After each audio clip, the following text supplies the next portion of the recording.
Hi, this is Jacqueline here with the Grow Program. Thank you for tuning in. I had talked before about the house, and I am being compelled to talk about it again. Um, I am not in the house anymore. I have left the house. My husband's still in the house, and the house he is something. He told me some things that have occurred with him with the house because he didn't want to believe it at first. This house is 100 years old, and there are spirits in the house. There are evil spirits in the house. You feel a presence. I've been touched. I've seen water running down the wall of the house. I've heard voices talking. I heard the TV go down and the voices at the top of the stairs talking. And when I heard that, I took off running and screaming out the house. And the next day, I'm in the house and I'm frightened. I'm afraid. I was alone again as I was the day before. And I was so scared I was shaking. And I heard a voice just as calm tell me, "Don't be afraid. They only want to let you know they're here." And so then after I heard that voice, I wasn't afraid anymore. I was, I'm going to call it respectful. I was respectful of the spirits in the house. I gave them their space. When I stepped out of my room, I could feel out in the parlor, I could feel whether the spirits were there or not. And so, I'll go back and I gave them the space that they required. The way the kitchen is set up, it looks like a hallway. And so I don't know any difference. So I'm calling it a kitchen. I've never heard of a galley, but every time I say kitchen, when I refer to the kitchen, I say kitchen because that's what I know. But I kept hearing galley, galley, galley. And so I said, galley, what's galley? I keep hearing galley. So I look up galley, and there was the exact same, it looked like the exact same kitchen that I had, the exact same thing. I have a screenshot of it. Gotta locate that. But yeah, it's the exact same pictures. But anyway, what the spirit dealt with me. Now I talked about this before because the spirit told me when I used to argue and stuff with my husband. I used to cut up with him and clown. And the spirit told me how to be quiet, how to meditate, and told me to stop arguing with him. And so I stopped arguing with him, and the spirits would begin to deal with me and begin to change me and cause me to let go of grudges, cause me to let go of old hurts, and help me to forgive and mend my heart. I never had a bad heart toward people. You always had a good heart. But my heart, I didn't forgive myself, and I would hurt myself and take it out on me by drinking, and over drinking and just putting myself in positions that hurt myself so I can go into oppression. And she taught me how to come out of oppression. And she taught me how to build a grow program.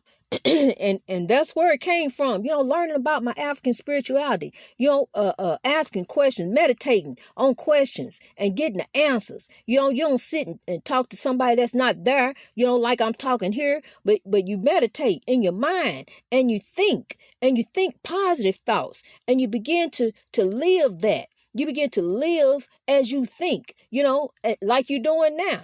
The way you think about drugs, that's how you living. You living stinking thinking, but when you think positively, you go to another level. It's a peaceful inner level. It's so beautiful. I can't even hardly describe it to you, but you go to another level and it's just very, very peaceful, and you meditate on positive things and you just don't do nothing and allow the ancestors to begin to manifest and do beautiful things in your life. Because I'm going to tell you something, I didn't have to do anything. The ancestors removed my husband because, see, his heart ain't right. So he wasn't trying to change and do better. He want to keep on doing the same old thing we've been doing because he told me to leave the grow program alone. So that told me that he want me to go back down the road that I just came from, so that means I'm going to lose my soul in the process. So that let me know that he got to go. So, I moved from the house because I really didn't want to spend the holidays there,